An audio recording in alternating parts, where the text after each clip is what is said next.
হযরত মূসা আলাইহিস সালাম ছিলেন বনী ইসরাইল বংশের একজন পরাক্রমশালী নবী।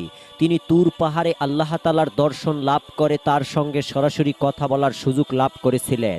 একমাত্র রাসূলুল্লাহ সাল্লাল্লাহু আলাইহি সাল্লাম ব্যতীত এই পরম সৌভাগ্যবান আর কোনো নবীর পক্ষে সম্ভব হয়নি। আল্লাহর প্রদত্ত ক্ষমতায় তিনি পশু পাখি ও জীবজন্তুর ভাষা বুঝতে পারতেন, এমনকি তিনি পাথরের ভাষাও বুঝতে পারতেন। একদা আল্লাহর নবী হযরত মূসা আলাইহিস সালাম আল্লাহর সঙ্গে কথা বলার জন্য তুর পাহাড়ের দিকে যাচ্ছিলেন। যাওয়ার পথে হঠাৎ তিনি কান্নার শব্দ শুনতে পেলেন। তাই তিনি আশেপাশে তাকিয়ে দেখলেন, কিন্তু কিছুই দেখতে পেলেন না। তিনি ভাবলেন, কান্নার শব্দ যখন আসছে তাহলে কিছু একটা ব্যাপার অবশ্যই আছে। তাই তিনি চারদিকে ভালো করে তাকিয়ে দেখলেন। তিনি লক্ষ্য করলেন একটি বড় পাথর, আর সেই পাথরটি অজোর ধারায় কান্না করছে। তখন হযরত মূসা আলাইহিস সালাম সেই পাথরের কাছে গিয়ে জিজ্ঞাসা করলেন, তোমার কি হয়েছে, তুমি কেন কান্না করছো?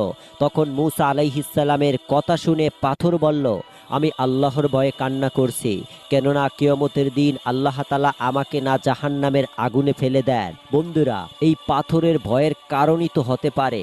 আল্লাহ রাব্বুল আলামিন কোরআনে বলেছেন, জাহান্নামের জ্বালানি হবে মানুষ ও পাথর।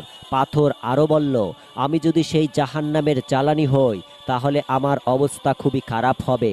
আর এই কথাগুলো স্মরণ করেই আমি এত কান্না করছি। হে আল্লাহর পয়গাম্বার, আপনি তো এই রাস্তা দিয়েই মাঝে মধ্যে তুর পাহাড়ের দিকে যান আল্লাহর সঙ্গে কথা বলতে। দয়া করে আপনি আমার মুক্তির জন্য আল্লাহর কাছে সুপারিশ করুন, যেন আল্লাহ তাআলা আমাকে জাহান্নামের আগুন থেকে রক্ষা করেন।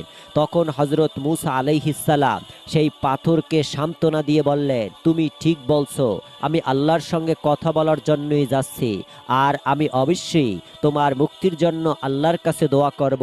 তারপর মূসা আলাইহিস সালাম সেই তুর পাহাড়ের দিকে রওনা দিলেন। পাহাড়ে পৌঁছে আল্লাহর সঙ্গে কথা বলা শুরু করলেন।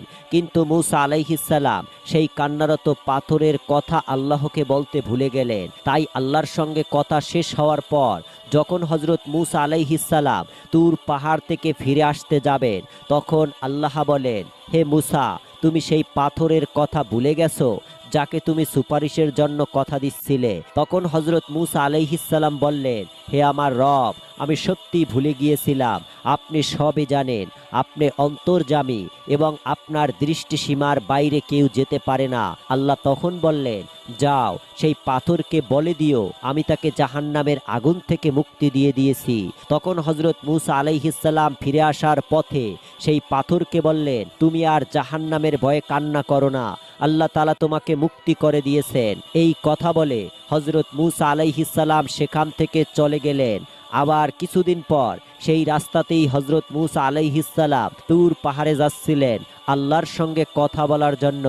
রাস্তার মধ্যে তিনি আবারও সেই পাথরের কান্না শুনতে পেলেন। মূসা আলাইহিস সালাম তখন সেই পাথরকে বললেন, আমি তো তোমাকে কিছুদিন আগেই সুসংবাদ দিয়েছিলাম যে আল্লাহ তোমাকে মুক্ত করে দিয়েছেন, জাহান্নামের আগুনে তোমাকে ফেলা হবে না, তাহলে আবার কেন কান্না করছো? পাথর তখন বলল, হে মূসা আলাইহিস সালাম, সেই সময় আল্লাহর ভয়ে আমি কান্না করেছিলাম, আর এখন আমি আল্লাহ তাআলার মহব্বতে কান্না করছি। যার এত নিয়ামত আমি উপভোগ করছি, তার জন্য কি আমি আল্লাহর রহমতে কান্না করতে পারি না? বন্ধুরা, আমরা সবাই এই পৃথিবীতে আল্লাহর দেয়া কত রকম খাবার খাই, কত রকম প্রাকৃতিক সৌন্দর্য উপভোগ করি, কিন্তু একবারও আমরা আল্লাহর নিকট শুকরিয়া আদায় করি না। আল্লাহর মহব্বতে চোখ দিয়ে পানি বের হয় না, কিন্তু পশু পাখি গাছপালা সকলেই আল্লাহর প্রতি শুকরিয়া আদায়